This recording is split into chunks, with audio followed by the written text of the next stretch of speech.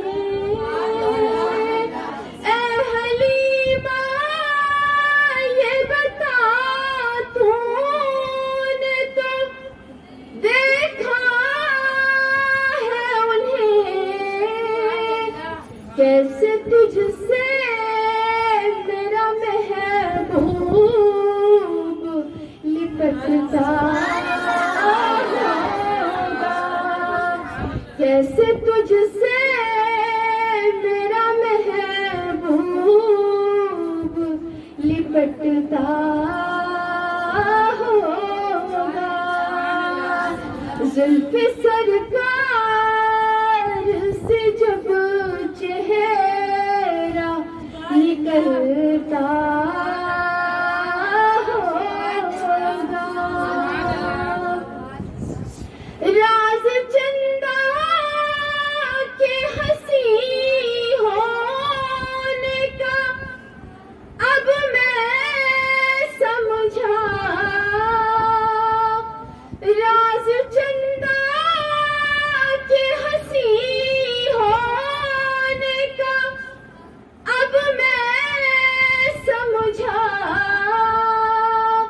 رات بھر آپ کے چہرے کو وہ تکتا ہوگا، رات بھر آپ کے چہرے کو وہ تکتا ہوگا.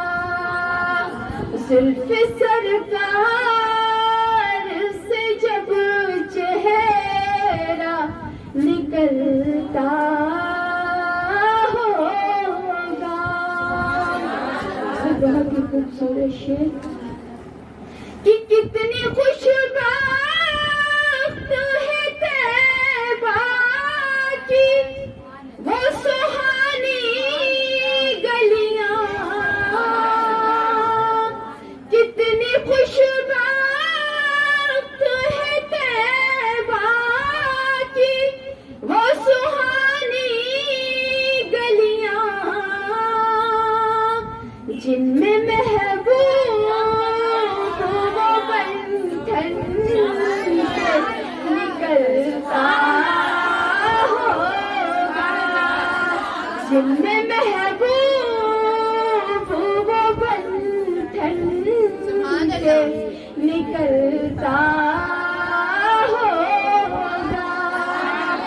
زلف سرکار سے جب چہرہ نکلتا